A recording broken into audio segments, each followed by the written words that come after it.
नमस्कार, मैं राजेंद्र प्रसाद त्रिवेदी शिवपुरी से आज फिर से आपके बीच में उपस्थित हूँ। इस चैनल के निर्माण का उद्देश्य पूज्य गुरुदेव ब्रह्मलीन महात्मा नारायण दास जी महाराज जी की विचारधारा का विचार प्रसार करना है। यदि प्रसारित एपिसोड आपको पसंद आ रहे हों तो कृपया उन्हें लाइक करने का कष्ट करें और कमेंट भी भेजें, साथ ही सब्सक्राइब भी करें। अपने मिलने जुलने वालों और परिवार के सदस्यों को भी इस चैनल के बारे में जानकारी दें ताकि वे भी गुरु जी की विचारधारा का लाभ उठा सकें। पिछले एपिसोड से आगे बढ़ते हुए मैं प्रारंभ करता हूं। राम भजिए सब काज बिसारी। सृष्टि की रचना ही ऐसी है कि इसमें प्राणी उत्पन्न होते हैं और जितनी जिसकी आयु होती है उतनी पूरी करके वे मृत्यु को प्राप्त हो जाते हैं। जीवन की एक एक क्षण को वे इस प्रकार व्यतीत करना चाहते हैं जिससे कि उन्हें सुख मिले। प्राणियों की रुचियां भिन्न भिन्न होती हैं और उनकी रुचियों के अनुसार उनके सुख भी भिन्न भिन्न प्रकार के होते हैं। नाना प्रकार के आहार, भोग विलास की सामग्रियां, संगीत, साहित्य, रसायन, समस्त कलाएं, आमोद प्रमोद के साधन, समाज की विभिन्न प्रकार की सेवाएं, लोकहित के काम, सत्वगुणी, रजोगुणी तथा तमोगुणी वृत्तियों के काम, राग द्वेष की क्रियाएं, हिंसक, क्रूर व अहितकर कार्य, रुग्ण सेवा, औषधियों की खोज तथा उनका उपयोग, परोपकार, क्षमा, दया, प्रेम आदि गुणों का जन्म व्यक्तियों की देश काल परिस्थितियों के अनुसार विभिन्न रुचियों के फलस्वरूप सुख प्राप्त करने के लिए ही हुआ है। किंतु प्रकृति रचना की विशेषता यह है कि व्यक्ति के मन के अनुकूल जब कोई काम हो जाता है तब उसे सुख का अनुभव होता है, परंतु यह सुख शीघ्र ही समाप्त हो जाता है और फिर मन कोई दूसरी चाहना करने लगता है। उस इच्छा के पूरी नहीं होने तक वह दुखी ही रहने लगता है और जो सुख पहले प्राप्त हो चुका है उसकी तो स्मृति धूमिल हो जाती है और वर्तमान का दुख ही स्मरण बना रहता है, जिससे प्रत्येक व्यक्ति प्रायः दुखी ही दिखाई देता है। दुख की अत्यंत ही दृढ़ जड़ माया यानी विचारों का एक बहुत ही जटिल जाल है जिसमें मानव उत्पन्न होते ही फंस जाता है और मृत्यु पर्यंत निकल नहीं पाता। इस जाल को अहम भाव का भ्रम कहते हैं।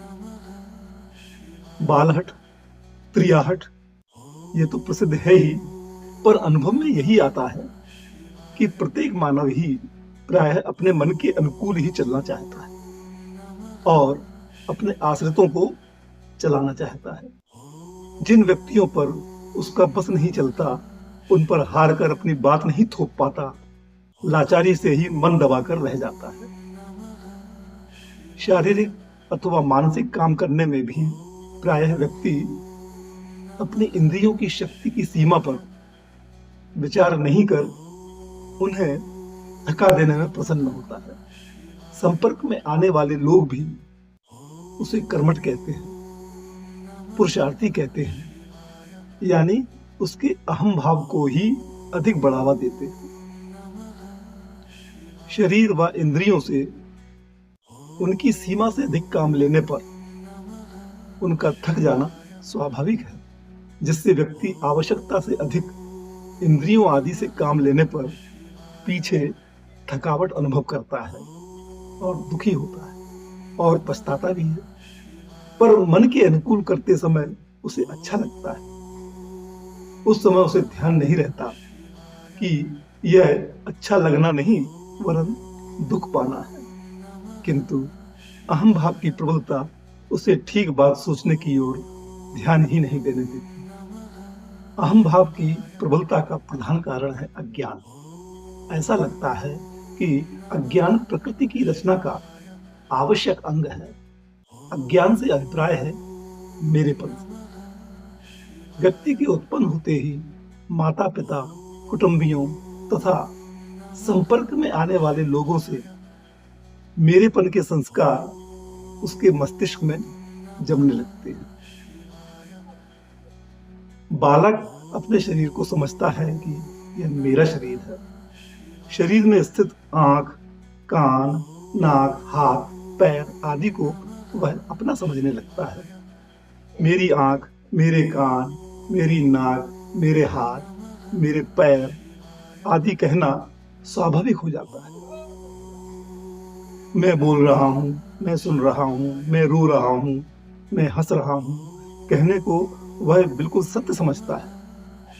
किंतु जब कभी उसे अपने किसी अंग से आवश्यकता अनुसार अधिक काम लेना पड़ता है तो उसे अंग में विशेष कष्ट अनुभव होता है। ऐसी घटनाएं अनेक बार होने पर एक दो बार ऐसा भी विचार आता है कि मैं अपने ही अंग का मन चाहे जब तक उपयोग क्यों नहीं कर पाता।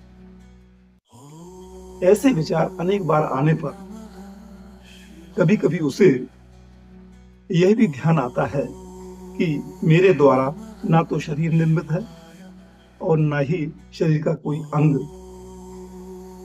तब उसे ऐसा लगने लगता है कि कोई ना कोई सत्ता शरीर के अंदर अवश्य है जिसने शरीर बनाया है। यदि सीमा से अधिक किसी भी अंग से काम लिया जाए तो भीतर से रोक लगती है। यदि फिर भी नहीं रुका जाए तो अत्यंत वेदना का अनुभव होता है। विचार करते करते इस परिणाम पर पहुंचता है कि वह शरीर आदि से पृथक है। भीतर की सत्ता ने उसे शरीर तथा अंग आदि उपयोग करने को दिए। वस्तुतः ये अंग आदि उसी सत्ता के हैं। वह स्वामी के समान है और मैं उसके सेवक के समान हूं। परिणाम स्वरूप अहम भाव दबने लगता है और सेवक भाव से व्यक्ति काम करने लगता है। अहम भाव न लाकर सेवक भाव से काम करना ज्ञान कहलाता है। अब प्रकृति उस व्यक्ति से ज्ञान का अभिनय कराने लगती है। आज के लिए इतना ही। कल फिर नए एपिसोड के साथ आपके पास उपलब्ध हूँ। तब तक के लिए जय सिया राम।